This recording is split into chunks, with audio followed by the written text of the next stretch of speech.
Demolition, we'd like to start by wishing you a happy Republic Day. Of course, we have many reasons to celebrate. It's the day when the Constitution of India was adopted and India formally became the world's largest secular democracy. It's a day to celebrate the diversity, the richness of tradition, the history of coexistence, the interpersonal fraternity that make a democracy what it is, even when plenty of people seem devoted to celebrating the opposite.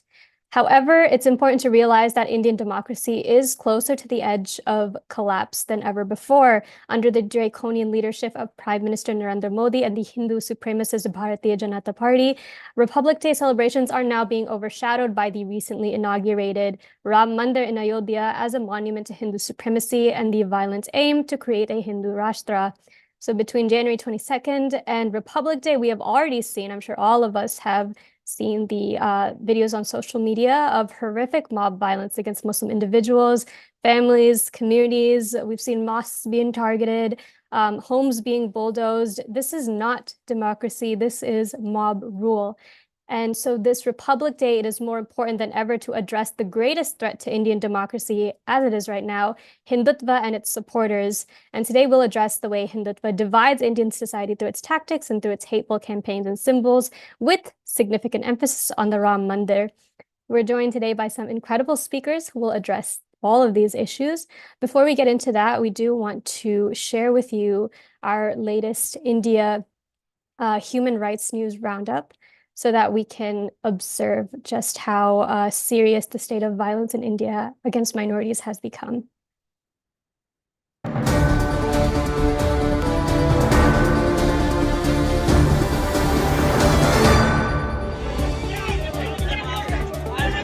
Four Muslim men were lynched to death by a Hindu mob in Bihar state over a parking dispute. The police, however, have denied any religious motivation in the incident. Navinagar थाना अंतर्गत तलिया मोड़ पर car parking को लेकर car में सवार लोगों एवं स्थानीय लोगों के बीच विवाद हो गया, जिसमें 4 व्यक्तियों की मृत्यु हो गई। Hindu extremist Kal Vigilantes assaulted a truck driver in Rajasthan and forced him to chant the Hindu supremacist war cry Jai Shri Ram, or Glory to Lord Ram. In another town, a truck driver was also attacked for transporting cattle. In BJP-ruled Gujarat state, a 24-year-old Muslim driver was brutally beaten by a mob associated with the militant group Bajrang Dal. The victim, Ahmed Hussain Sheikh, suffered severe injuries and required 7 stitches above his left eye.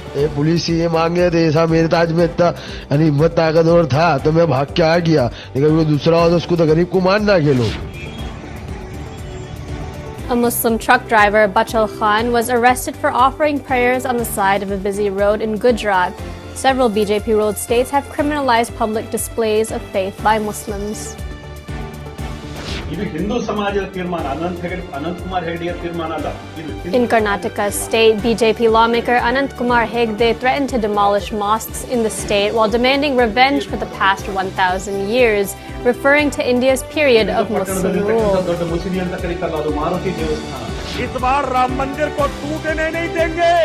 In Uttar Pradesh state, Hindu extremist monk Yati Narsinganan called for a complete ban on Muslims entering Ayodhya city. Ayodhya is where the consecration ceremony of the Ram temple, which was built on the site of the demolished Babri Mosque, is to be held soon. Ram मंदिर तीर्थ पर किसी भी तरह से किसी भी मुसलमान का प्रवेश वर्जित करवाइए. In multiple incidents across BJP-ruled Uttar Pradesh state, police fired at alleged cattle smugglers who sustained bullet injuries in their legs.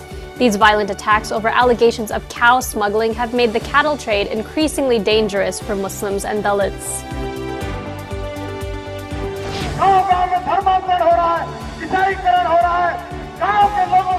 A BJP leader from Madhya Pradesh state, Bhojraj Nag, said that people who convert to Christianity will not be allowed to live in the state's Bastar district, alleging that the local Christian community was involved in forced religious conversions. हम लोग मांग करते हैं कि ऐसे जो धर्मांतरित लोग हैं उसको आदिवासी का आरक्षण का लाभ नहीं मिलना चाहिए। That was this week's India Human Rights News Roundup, and you can check out all previous episodes of this roundup on our Twitter page. I'd like to now jump right into the subject at hand for this briefing and go right to our first speaker, who we're very honored to have here. We have with us Nilanjan Mukhopadhyay, who is best known for reportage and analysis on the rise of Hindu extremist organizations, their politics, and their agitations. He was among the first journalists to write extensively on the Ram Janambhoomi Babri Masjid conflict from the late 1980s, and he has tracked the political and electoral emergence of the BJP and its allies in the years since. His first book, The Demolition, India at the Crossroads, published in 1994, was among the first books on the Ayodhya discord and the rise of Hindutva. He later wrote the acclaimed biography Narendra Modi, The Man, The Times, published in 2013. His most recent book, The RSS Icons of the Indian Right, was published in 2019.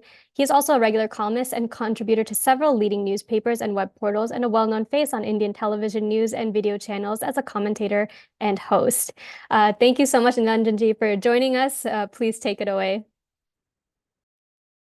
Thank you, Safa, the IMSC team for giving me this opportunity to address. That too on a very important day, which you rightly reminded, that is the Republic Day. And happy Republic Day to everybody who is listening in. Today's Republic Day was very important. Right behind me, where you can see my bookshelf, behind that is a little balcony which overlooks one of the nearby localities. So this morning in the locality, Republic Day was being celebrated the way it is normally, which is by hoisting the flag. Local leaders are gathering, the people also gathering, delivering a bit of speech, some songs being sung from old Hindi films. This time all that was there, but this time there was something new, that I heard very loud and clear voice of young children shouting Jai Shri Ram slogans. Somewhere through that sound also filtered in various slogans shouted by adult voices, shouting Akhand Bharat Amar Rahe, meaning the united, undivided India, let it long live. Coming 3 days after the ceremony in Ayodhya, this is very ominous because it marks a takeover of the Republic Day celebrations the way it has been always, to celebrate the Constitution and India becoming a republic, with something which is quite difficult to actually accept, which happened just 3 days ago. Now, let me go back very briefly to what happened 3 days ago in Ayodhya. Yes, officially it was called the consecration ceremony of the Ram idol. A new idol was built. The focus was entirely on the new idol and not the old idol, for whose honor and dignity there was a 40-year-old agitation.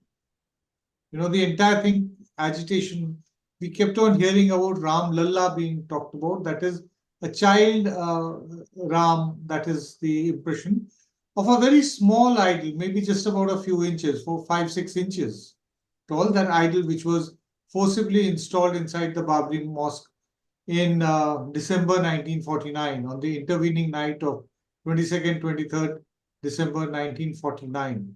Very stealthily it was, just gone and planted inside the Babri Masjid. The entire focus in this ceremony was actually on a new idol, which is about several feet tall, and that is the idol which was actually consecrated. Now, when they mean by consecration, actually what the real ritual is, that there's one person who actually invokes the gods. And that person then invites the gods to actually bless the idol and breathe life and soul into an Atma, what is called in Hindi, into the idol. So it really becomes a deity only after the Pran Pratishtha. That is what happened. What was most disturbing in this ceremony were actually twofold. One was that the ceremony was performed by Prime Minister Narendra Modi, in his capacity as the Prime Minister of India, but also in his capacity as the person who is personally performing this Hindu ritual, this religious ritual. Now, this is not the first time that he's actually performed a religious ritual while being Prime Minister. Why I'm saying while being Prime Minister, meaning that he is invited to this ritual, to perform this ritual, because he's the Prime Minister of India. He wouldn't have been invited to this performance, to this ritual, had he not been the Prime Minister of India. Prior to this, the three other important events on which he had a similar role was, the first one was in the month of August 2020, right in the middle of the pandemic, when almost nearly 50,000 people had died in India. And every day, almost about 500-600 people were still dying in India. There was very little hope about what would be there in future for people. Everybody was very worried. But in the middle of that, they decided to have the foundation laying ceremony in Ayodhya, that is laying the foundation for the temple, which was finally built and which has been inaugurated, even though it is in a half-built stage at the moment. After that, the second event in which Mr. Modi participated and performed a religious ritual was in Delhi, when he performed the foundation laying ceremony of the new Parliament building. This was sometime in December 2020. Once again, not only just the the chief person who is performing the ritual, but also there was a constitutional violation, if I can actually use that word. Technically speaking, in the Indian Constitution, the Prime Minister doesn't have anything to do with the Parliament as an institution. Parliament has a president and two presiding officers. For all practical purposes, in the running of the Parliament, the Prime Minister's office has no role to play. So what reason was there for the Prime Minister to be performing the ground-laying ceremony of a new Parliament building remained unexplained. Ideally speaking, it should have been either the President or somebody who the President nominated. Could have been one of the either two presiding officers could also have been there. The third ceremony which he also performed was in May last year, when the new Parliament building was inaugurated.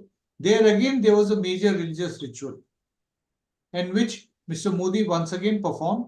He not only performed the ritual, but he also, revived the process. There was this half historically incorrect story of a religious flagstaff, which was actually supposed to have been presented to Parliament, to Nehru way back in 1947 for symbolically the transfer of power from the British to India. That is what the story was created, which is completely historically untrue.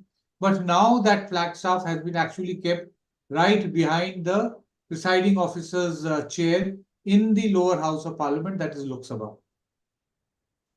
Now, Mr. Modi performing this ritual on the 22nd of January at a time when the temple is not complete at all. It is just only the ground floor has been completed, and that too partially. The first floor and the second floor still have to be built.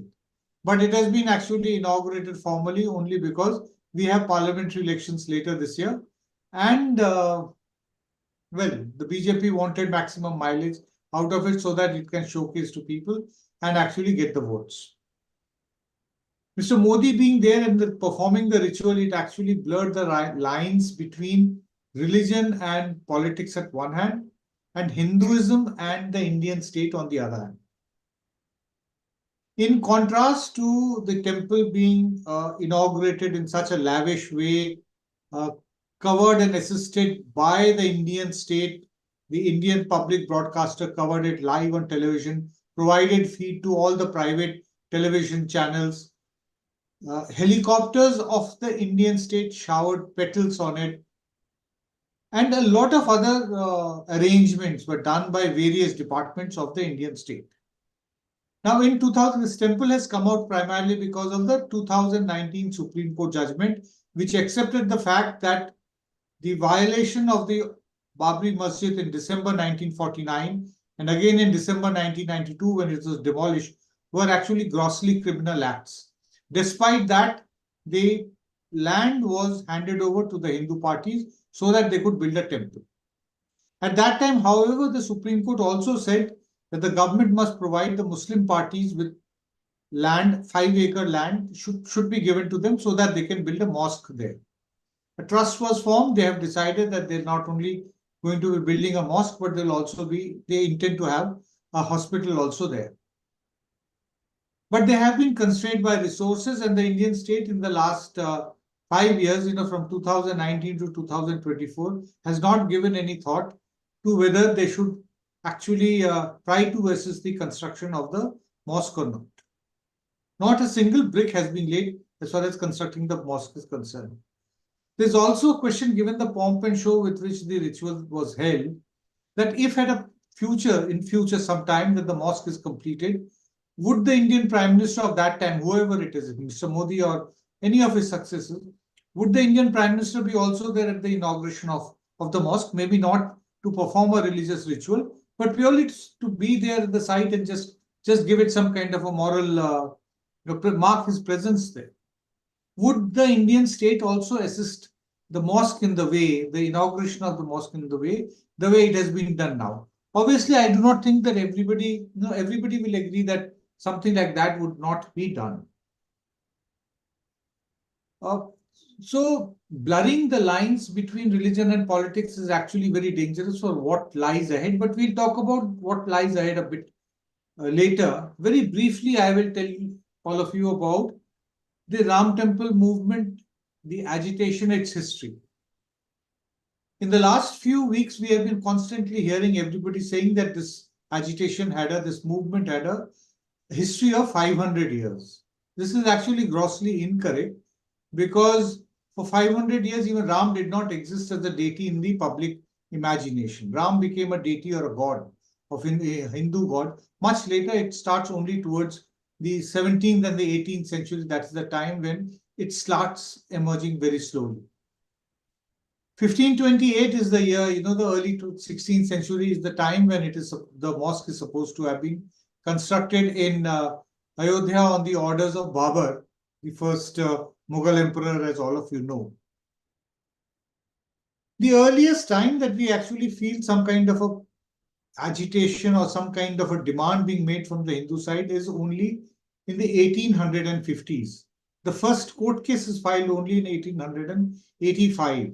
The demand at that time is not to demolish the mosque or to remove it away or construct a temple on top of the mosque, but at that time the plea is that the Hindu parties should be allowed to construct a slightly bigger structure. It can be a temple, it can be just a chabutra, what they call, adjacent to the Babri Masjid, on the other side. And they said that a gate can be given to the Babri Masjid from the northern side, and the Hindus can have access from the eastern side, eastern gate, as the Babri Masjid used to have, in the earlier days.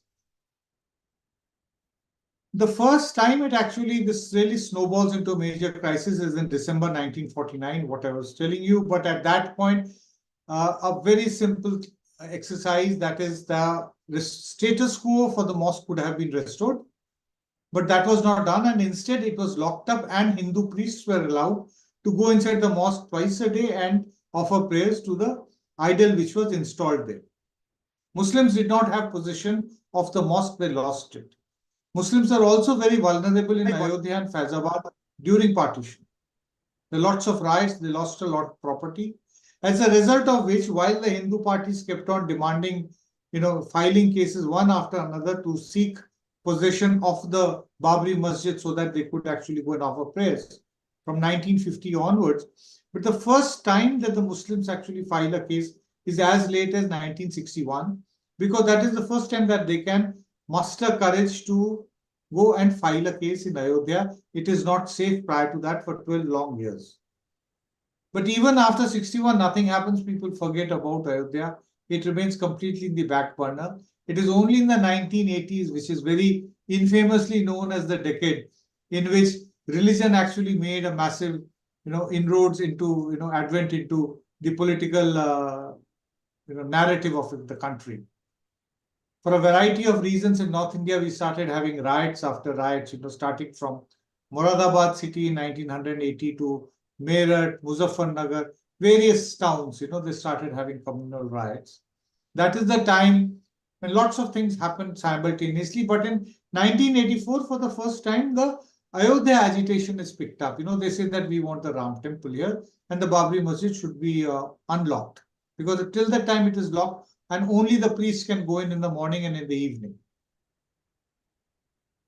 The agitation continues. The first real public campaign is launched in September 1984. I'm giving you very briefly that what all happened, because 40 years you really have to understand. I'll have to really jump across major phases.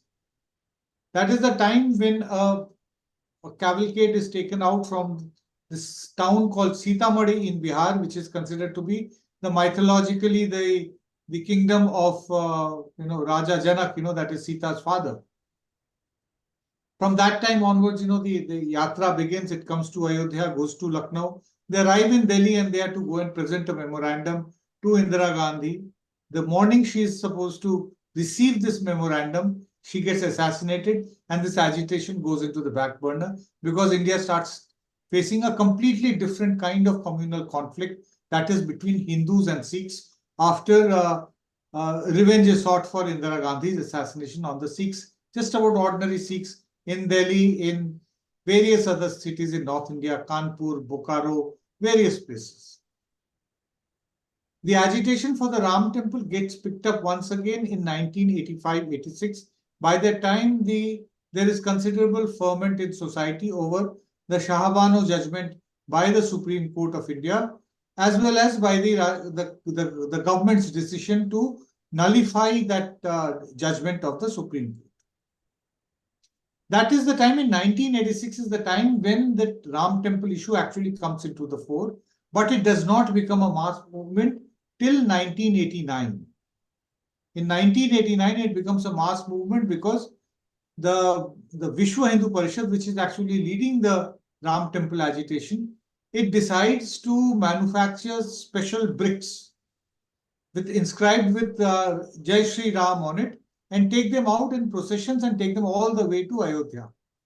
In the process of taking these processions out, communal riots happen in various places once again, and very bad communal violence, including in the city of Bhagalpur, where a large number of Muslims are killed.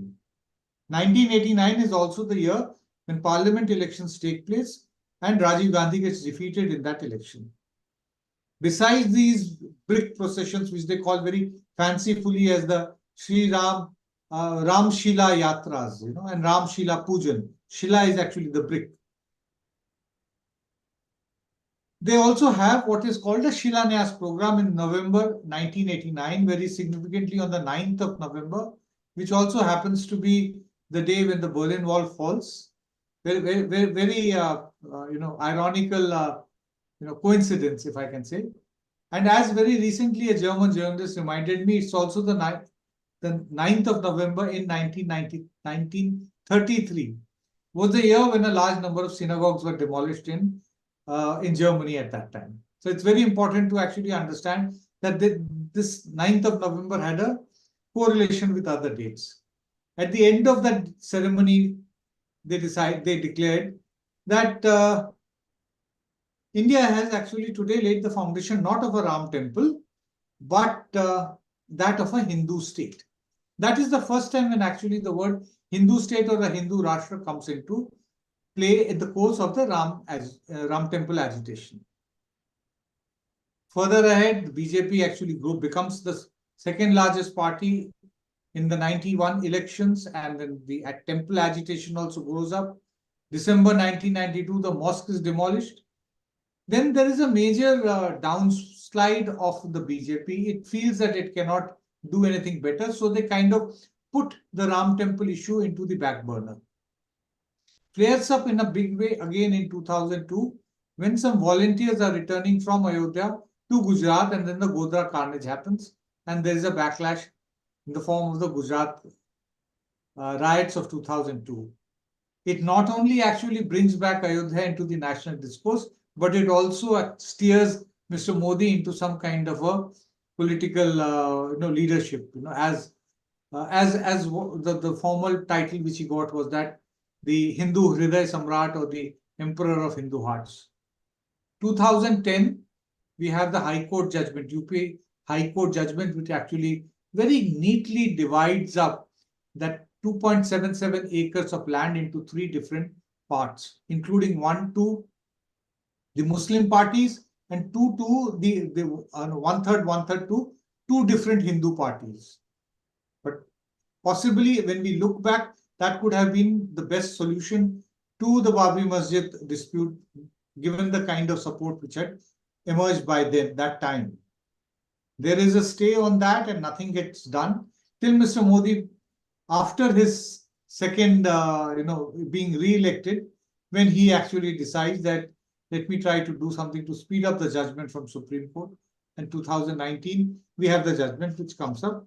And then, as we say, that's the rest of it is history. We all know that. I've taken quite a lot of time, but there's just something which I want to just flag towards the end.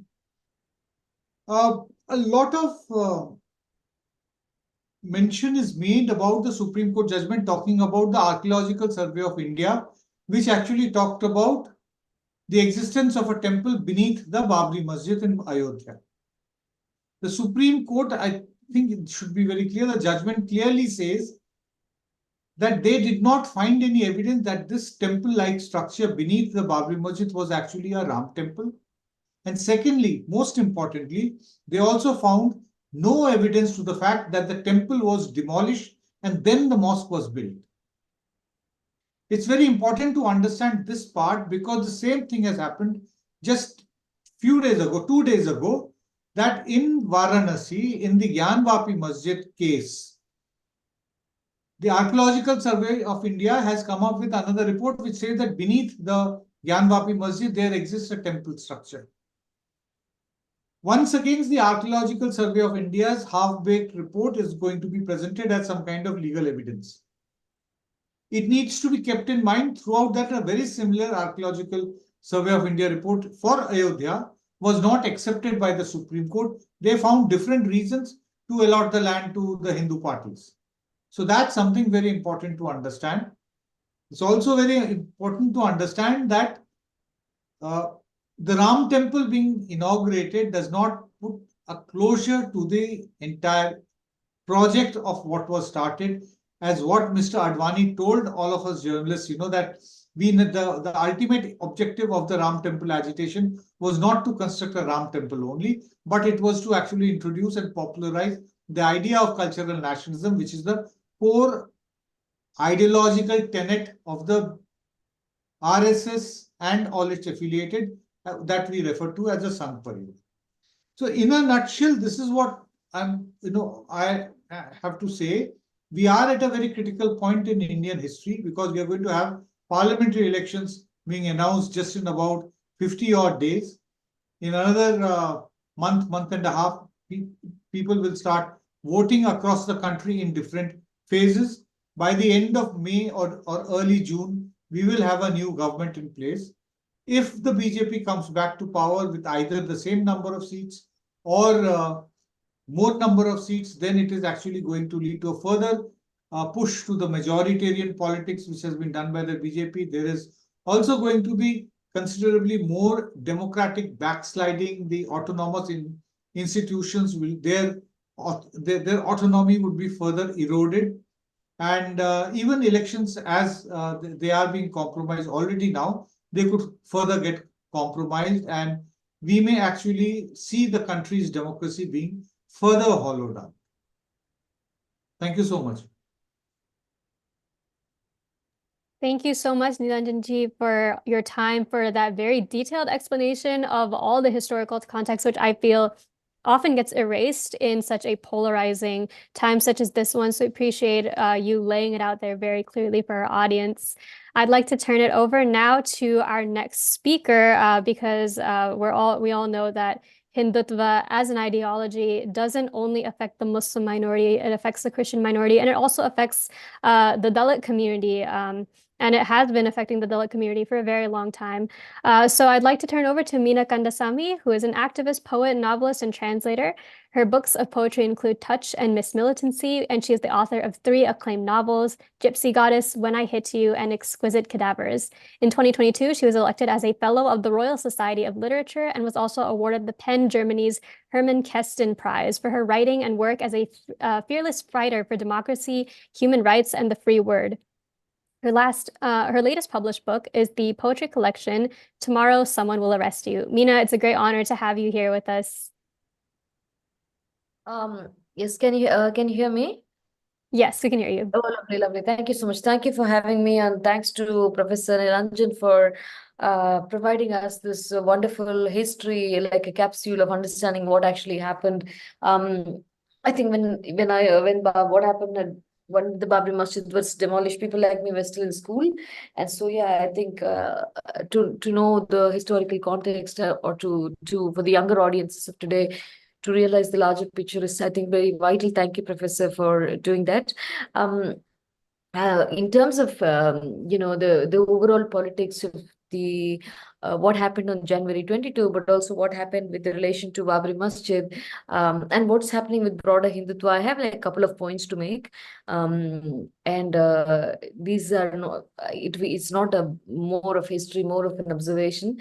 And I want to share this with the audience today. So the first point, they're all interconnected, but I think it's really vital that we think and we all debate about them, because what I think we require, if you're part of the resistance, if you're trying to, understand and undo what is happening to this country, is to actually engage with, the broader politics. And the first thing is, I think, we have to understand the politics of caste behind Hindutva, because what Hindutva has very, very successfully managed to do is to like, let's say with this issue or with any other issue, is managed to make this into a binary. They're trying to flatten this into a Hindu-Muslim narrative, but at the heart of all of this, it's not just the binary. And I think by doing this binary, I mean, absolutely, obviously, the demonization of the Muslims, the fact that there are so many attacks going on against them, the fact that they are being treated as second-class citizens in this country, the history of violence that's happening by forces, the fact that they are being at the forefront of being, and the utter fear and terror under which Indian Muslims are living today.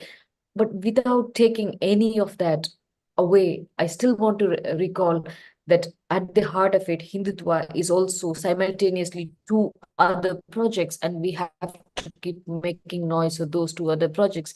The first project is, of course, making the Muslim the enemy, the convenient enemy. The second project is the project of misogyny, is the project of telling women what they should do, the telling women where they belong, telling women what's their place in society, telling women that they are, not one of them. Obviously, you see, Draupadi Murmu was not invited, and it's not an accident. It's not an accident that women cannot take space. It's also not an accident when the Sengol is installed that, they call all these Adinams, but Nirmala Sitaraman has to stand 1 feet away. It's not an accident that all of this happens.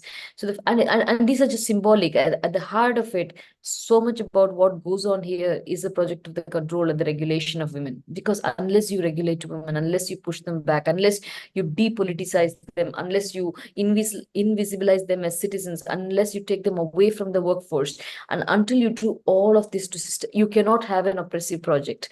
At the heart of all fascism, and you go back into history, you read what Hitler was doing, you read what Mussolini was doing, you have to push women back into the family. You have to start building that kind of repressive state with the idea of the oppressed, women at the heart of it. So and we have to constantly, I mean, because it's easy to erase this, and because they might put 1 or 2 really shouting faces, they might have a Kangana Ranaut, they might have a Smriti Irani, but doesn't take away from the fact that it's a very hugely patriarchal project, and that we have to keep making half this country aware that this project is not for you. Do not get co-opted into this. Do not get co-opted into this toxic masculine exercise. And I think it's really important. You have to say it to the grave. And the second project, aside from, obviously the Muslim project, is huge. Then there's the women's project. The third project is obviously the politics of caste.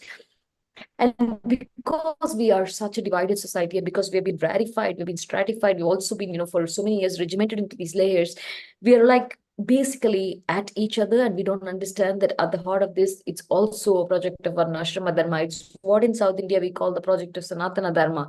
And and in many ways, the fact is, they're trying to hide away all the inequalities of the caste system by some kind of mellow Hinduism, some kind of, friendly Hinduism, some kind of, oh, but we are nice, we were being these, oh, like we are cool.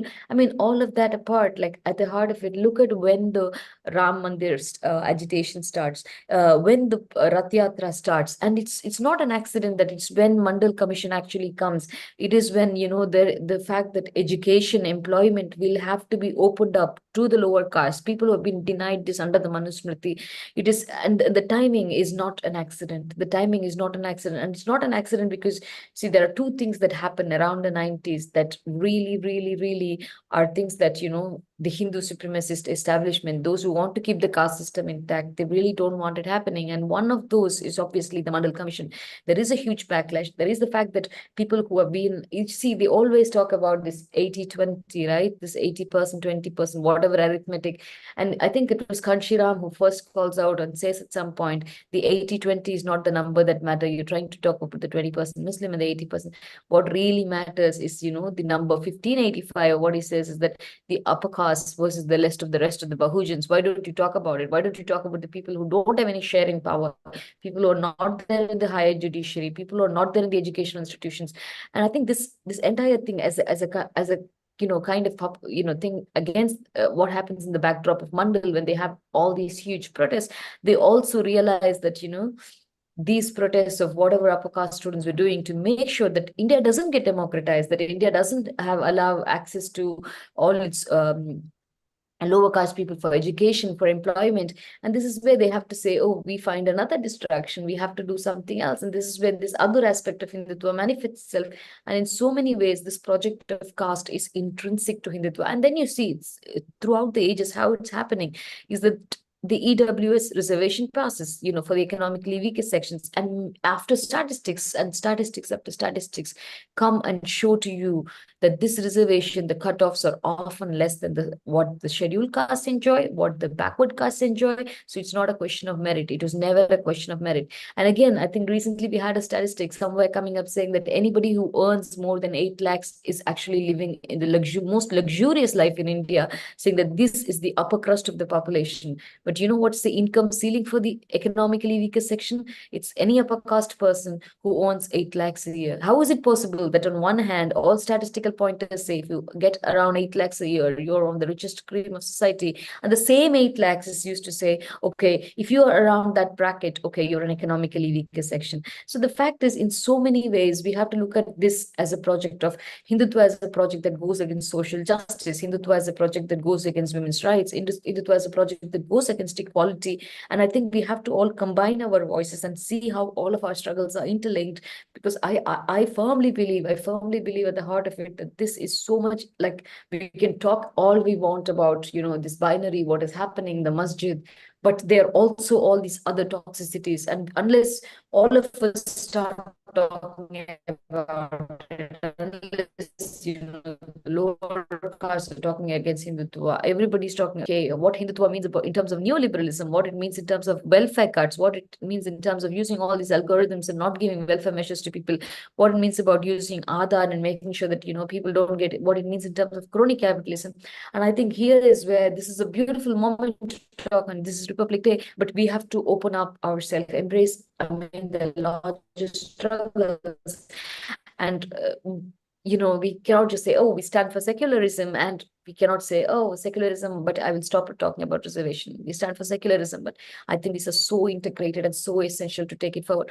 And the second thing is, and this was slightly and mildly upsetting for me, and which I may not have the tact to unpack, but I still want to unpack without upsetting anybody, is that I believe that when we talk about secularism, we have to be very careful that we do not play into the hands of Modi, because and their politics is very sinister, but it's also very convenient and very poisonous, very vicious, very wonderfully thought through politics. And this is where, a lot of, I'm very active on Twitter, and I kept watching people say, but you see, the Shankaracharyas are not participating, therefore it is not Hindu. And this is very interesting, because the reason Shankaracharyas oppose Modi is not the reason we oppose Modi. The reason Shankaracharyas gave to the opposition is openly they said, oh, well, the Sanatana Dharma means certain things. Modi cannot touch the idol. And if he's touching the idol, am I going to stand outside and watch? And this is basically a Brahmin or Brahminical system saying that it's only we who get to consecrate. It's only we who get to be in the sanctum sanctorum. It's only we who get to do the rituals. And the question is, at the heart of that is like, and this is something that a sinister person like Modi, who actually upholds Brahmin supremacy, who actually upholds the system, would play to his advantage and say, oh, all of this opposition is because of my caste.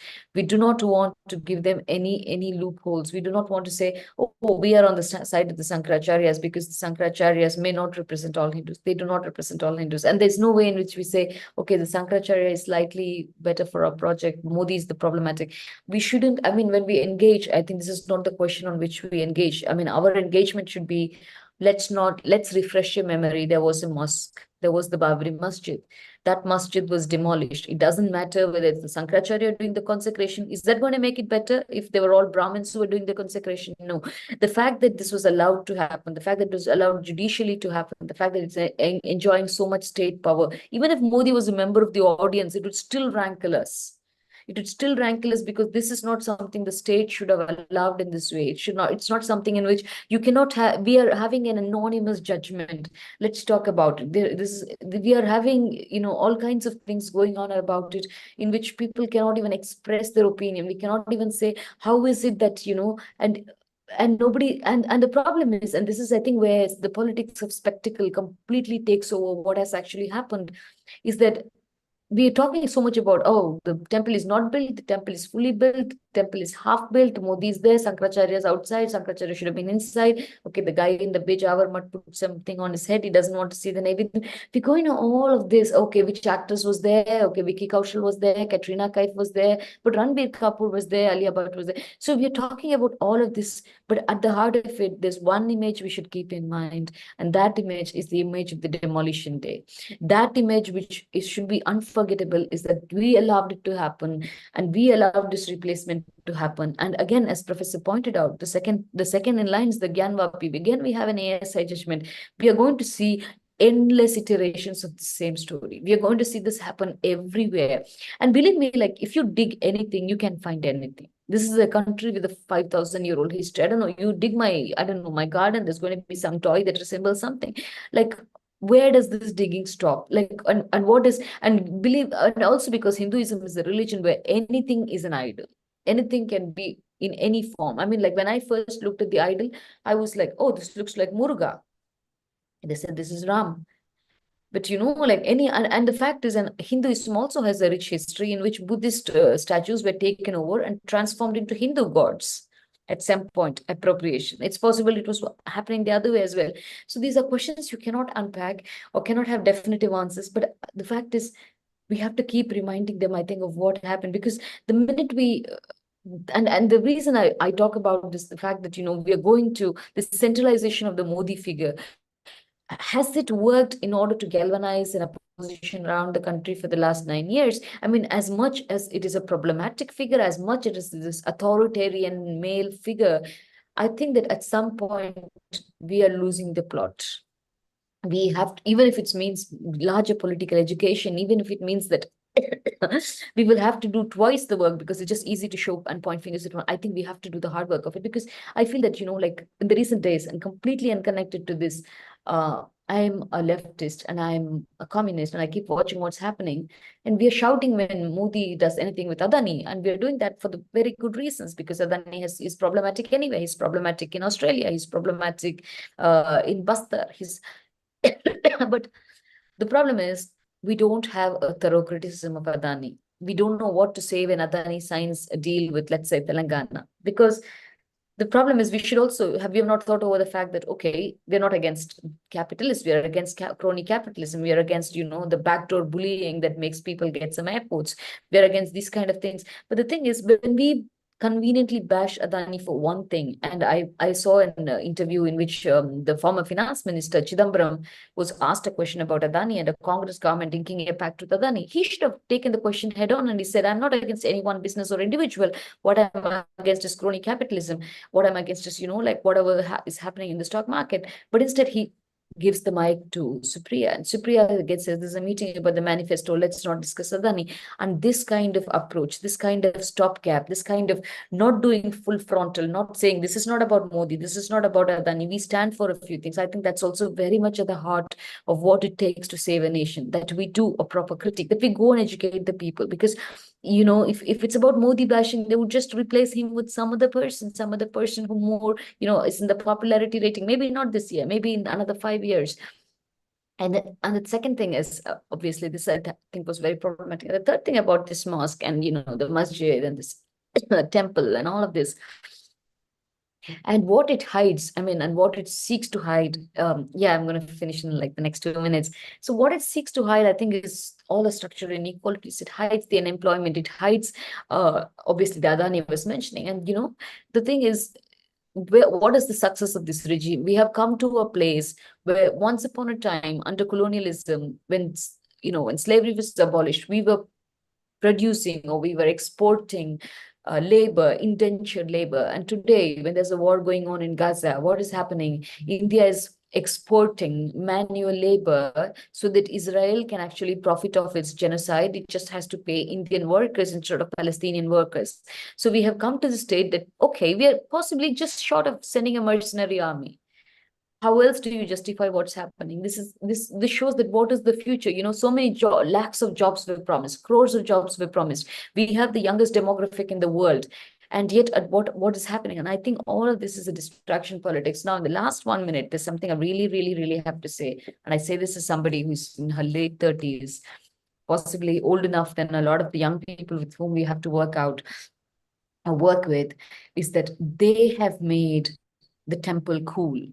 Young people are on Instagram, they're on TikTok, they're on all these cool places. And what they have done is exactly what fascism does day in and day out, which is it makes everything to a spectacle, that it manufactures its own aesthetic. And so young people are like, oh, Jai Shri Ram is a nice selfie point, it's okay, let me put this banner. So it becomes a kind of these people don't know anything more than the fact that, okay, their parents pray or something. But because of the way they have taken over this entire grammar of, templates and stickers and images and celebrities, and this temple is only one of the points. The younger generation needs so much more political work from us. And I don't think that political work is also just saying, okay, go read this book, go read Marx, go read Ambedkar. I think that political work also has to be coming through creatively. We have to talk to them in the language they understand. We have to go to the mediums in which they exist. And I think that all of this is a project that shouldn't just be, ending with people of my age or professor's age, but, should be so much more oriented towards the young people of India. So thank you for your time, and I look forward to listening to the other speakers. Thank you. Thank you so much, Meena. I really appreciate all the work that you do, not just as an activist, but also as an artist, in order to communicate these beautiful points of morality and all these other important points that you mentioned. I appreciate all your work. I am going to jump now to our Q&A because we do have around 10 minutes left, and we do have one important question that I see from the audience, and I want to pose this to Nilanjanji. We have an anonymous attendee who is asking, does the Archaeological Association itself allege what kind of temple-like structure is under the mosque? Or is that statement being used on its own by the BJP to allege that it was a Hindu temple?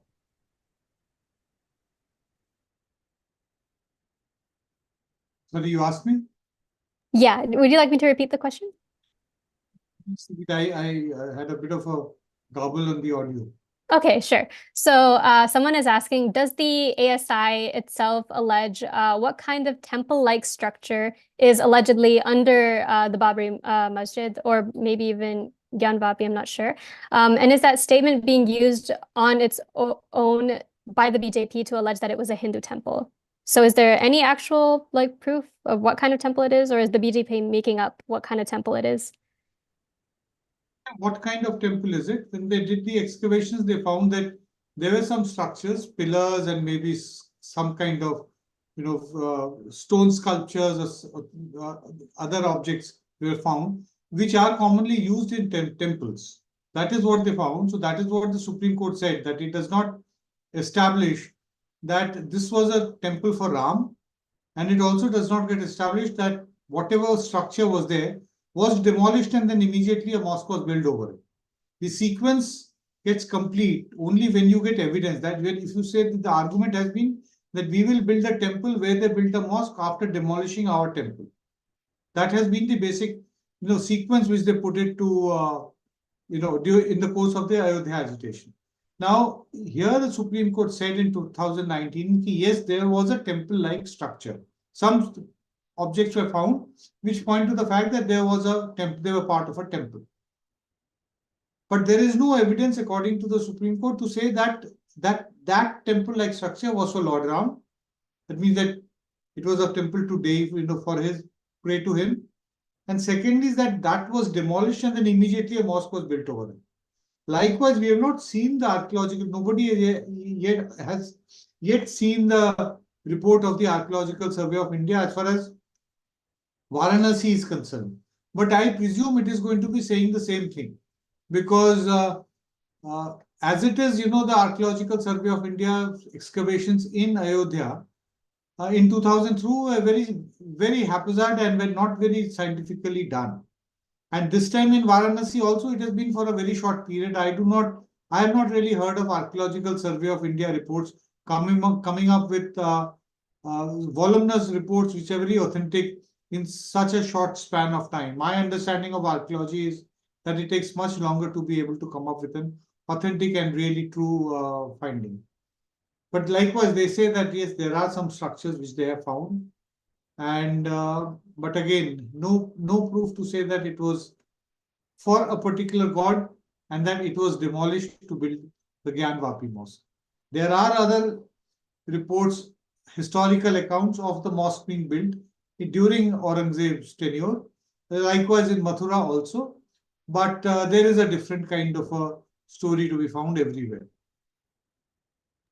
Appreciate that answer. I think I'll follow up with a question that I've been seeing circulating online a lot, which is when Muslims say the Babri Masjid was demolished to build your temple. I've seen especially young people who are familiar with the language of academia, with decolonization, they will say like, no, this is us fighting back against the colonial project of the Mughals.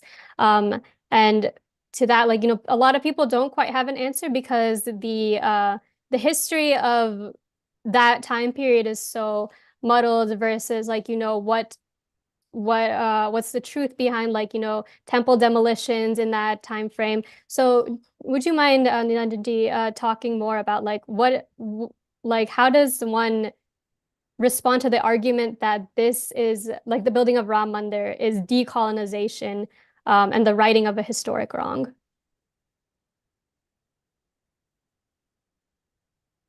That question for Meena? Yeah, I'll let you answer it too, as from the historical standpoint, and then I'll pose it to Meena as well. Okay. There is the entire. I'll take the questions from a slightly different perspective. The entire argument of the Hindutva forces is that there was 1200 years of slavery as far as India is concerned, and now it is important for us to come out of that period. And Mr. Modi has said, he said that in several of his speeches, including very recently when he went in June last year when he went to the United States and went and addressed the House of the US Congress. That's when he said 1,000 years of slavery, as far as India is concerned. He used that phrase.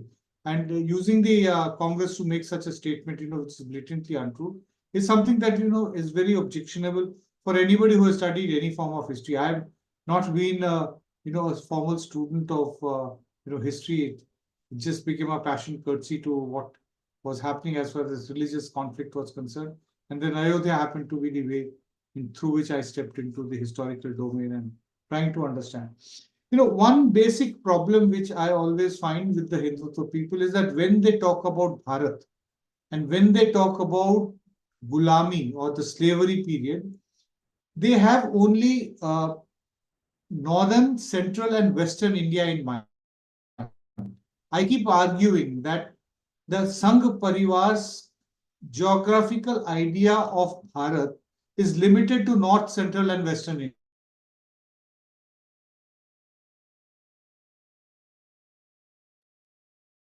I think we've lost Nilanjanji from signal concerns.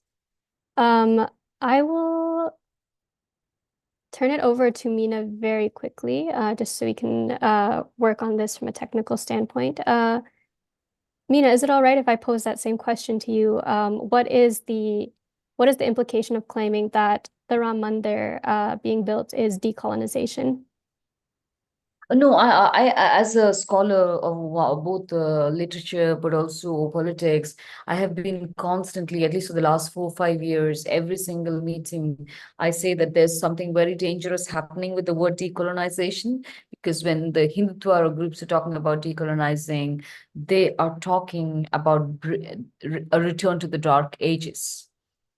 And people like us have to completely stand against that return to the dark ages, because if what does decolonize mean? Decolonization doesn't have to mean, I mean, all return to indigeneity is not great.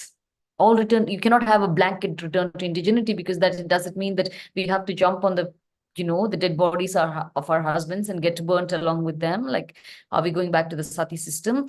Like, all this, the idea of decolonization, where do you stop? Who selects what is decolonial? So for me, I think they have appropriated this entire project to push a certain narrative, saying that, and this decolonial is very helpful, because whenever there's something wrong with Hindutva, they blame it on the colonial project. They say the caste system or the British guys complicated it. This system, the economics, the British did this. So it's very easy to, conveniently whitewash all the crimes of Hindutva, Sanatan Dharma, by using the foreign hand or the hand of the colonizer. At the same time, hard for a return. And what is this return? I mean, like, you can have a return at some point when everything was equal.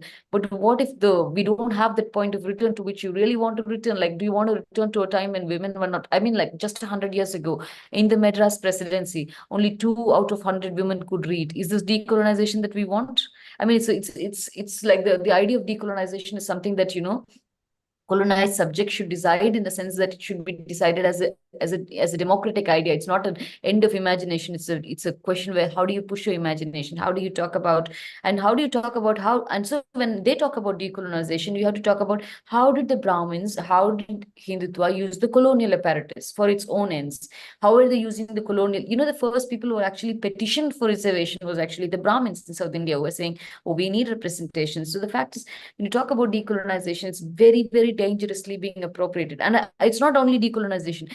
When people were talking about anti-Semitism, when people are talking about Islamophobia, the two concepts were completely absorbed, and it was made into this whole thing saying about Hindu phobia. And it's a big thing on American campuses. It's a big thing on American campuses, because they're like, anything you say, any critique of the caste system, they're like, oh, this is an Hindu Misimiko, whatever. I can't even pronounce that word person. So don't invite her, don't platform her. So they're trying to take it to the same level of as anti-Semitism, as same level of Islamophobia. And so they're very quick. I mean, once there's a buzzword, they're very quick to latch onto it. So, decolonization is this huge new, they want to decolonize the constitution. They basically, I mean, when Brahmins are, on Hindutva is saying decolonization, we just have to say inequality. We have to just say anti-social justice, because it's not like any of us support the colonial project or are complete apologists for it, but also the colonial project, in particular in India and South India, was very different from the way it was imagined. I mean, I'm not any apologist of the British, but the fact remains that many of the things that, access to education and things like this started coming to us not because of, some Brahmin bounty. So not everybody looks at colonialism the same way. So we have to understand that. And not everybody, for instance, in the South also looks at, let's say, the land struggle in the same way. The first time the Dalit people were given land was because of, colonial officers working here. So not all of us are on the colonial bandwagon or anti-colonial bandwagon. And also this decolonial is a great way to push us back into what is decolonial? Is decolonial the Manusmriti? So we have to keep going and asking, at what point do you talk about decolonial? So I think it's very dangerous, and I want to just end there. But people who are working in decolonial studies, we have to talk we have to call people out. And I think I just also don't want to say that, you know, one of the dangers is we look very specifically, because at this point, the biggest shame in academia is that decolonial scholars are not talking about Israel-Palestine. They're not talking about what is happening, you know, the settler colonialism in Palestine. So, and I think these are like, you just cannot have only, academics is not just an exercise of writing books and saying theories. Academics is also, you know, in the here and now. It's about taking a stand. It's about, you know, standing for the right thing. So Absolutely. No, that's an incredible answer. I'll turn it back to you, Nilanjanji. You were we talking. lost you. Yeah, we did. It's very sad. But Your please screen. continue. Please continue what you were saying on the decolonial argument relating to Ram Mandir.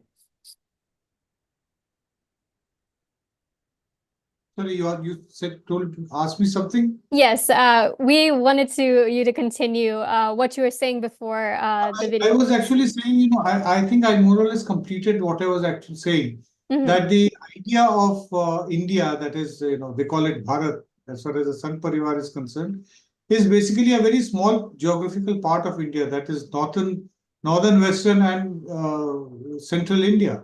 And that is where the heart of the BJP support also comes from. If you look at the entire, you know, belt which starts from the north, from slightly below Kashmir, from the Jammu region, going down all the way into the northern states, Bihar, UP, Jharkhand also gets mixed in. And then Madhya Pradesh, Chhattisgarh, and going towards Maharashtra, Gujarat, Rajasthan, all those states. So that's actually one of the reasons as to why they have not really been able to, the BJP has not been able to make a mark in South India. It is there in Karnataka. It has also been in power in Karnataka, but those are for slightly different reasons. And, you know, we need to actually study some more as to why is it that the BJP has been able to succeed more in Karnataka compared to other states. I don't have any ready answers for that. Not really been able to look into those things very deeply. This idea about this decolonization bit, which they say, no, actually it's just a jargon which they have picked from the you know, book of the other people, you know, academic communities, be it the liberals or be it you know, the radicals, you know. So they also required something fanciful to keep on talking about without really, and they use it without really being able to understand that what is really decolonization, how it is happening, and how is it happening in the process of, you know, by creating a Ram temple. There is one thing which we have to actually understand, you know, that I talk about a date, you know, a very specific date, that is the 13th of January, way back in 93. Now, that is the day on which Mr. Advani, Mr. Advani was arrested after the Babri Masjid was demolished. But then the government of that time, that was Narasimha Rao's government, really couldn't do much to keep him in jail for longer.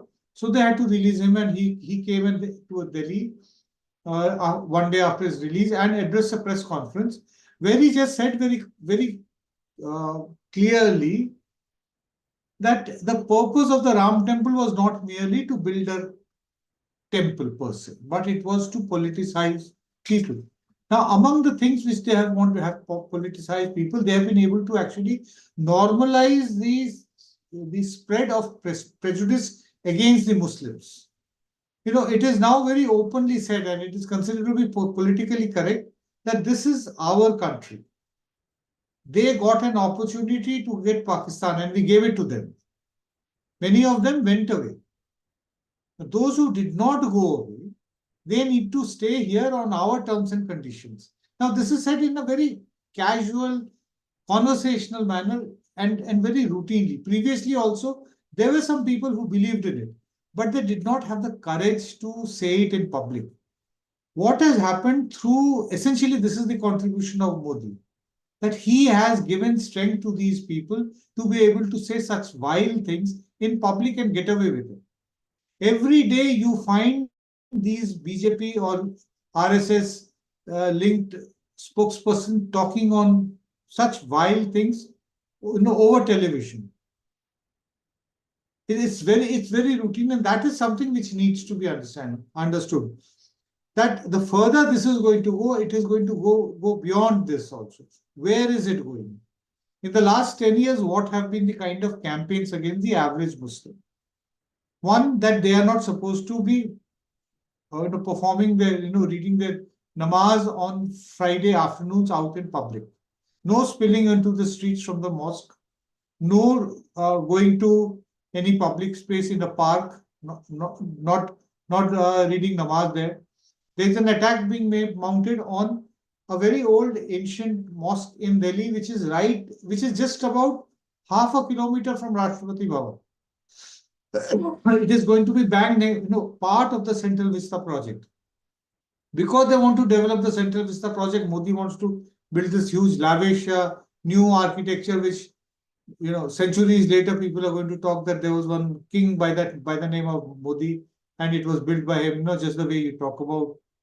I actually heard this, that in centuries to come, the Ram Mandir is going to be called the Modi Mandir, because just the way that Babri Masjid was named after Babar, this temple will be named after Modi. So that is the basic purpose. Everybody wants to, be remembered in history. Every ruler wants to be remembered in history. How does Modi want to be remembered in history? It's obviously by these big things, Sardar Patel's statue. I keep telling friends, this very funny incident which happened to me after my book on Modi came out in 2013, So various people who meet me, trying to understand who Modi was, from various segments of people, people who were, academicians, people who were diplomats, people who were businessmen. So at one place, people heard me and, then one person just asked that, okay, Nilanjan, very fine, very well explained. But what is actually Modi's basic objective in life? There's one besides political power, besides becoming prime minister. So it came out to me very spontaneously. I said that I think he would want 50 years later, the Prime Minister of India at that time to actually inaugurate his statue right next to Sardar Patel's, on the banks of Narmada, but twice that size. It just came out and everybody started laughing.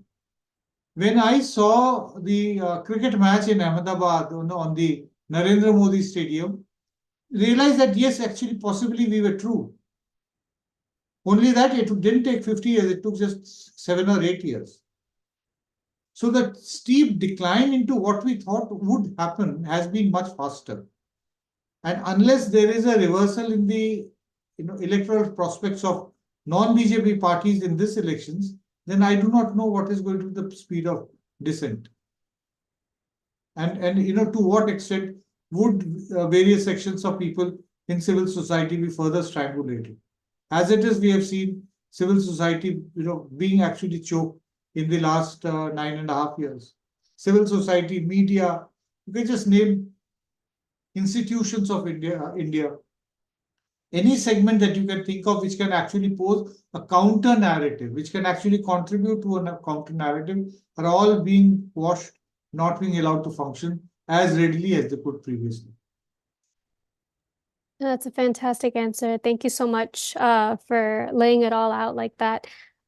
We do have to close now on that very sobering note. So I'd like to thank both of our speakers one more time for your expertise and bringing your insights to this congressional briefing. Really appreciate you staying on for so long and sharing your thoughts with us.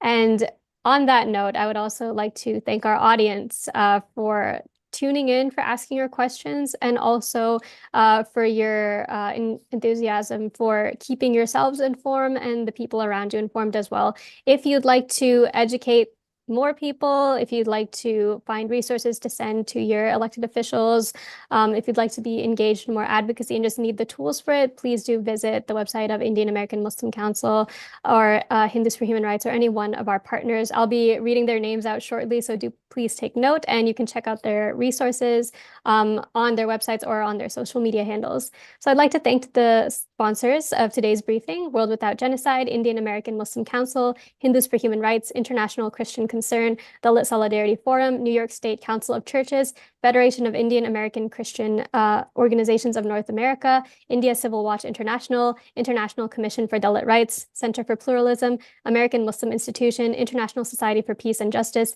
the Humanism Project Project and Association of Indian Muslims of America.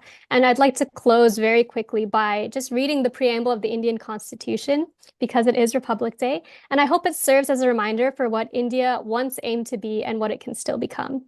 So we, the people of India, having solemnly resolved to constitute India into a sovereign, socialist, secular, democratic republic, and to secure to all its citizens justice, social, economic, and political, liberty of thought, expression, belief, faith, and worship, equality of status and of opportunity, and to promote them all, among them all, fraternity, assuring the dignity of the individual and the unity and integrity of the nation. In our Constituent Assembly this 26th day of November 1949, do hereby adopt, enact, and give to ourselves this Constitution. So let this be a positive note for all of us to leave on. Thank you so much again, all of you, for joining us, and we hope you have a great rest of your day. Thank you.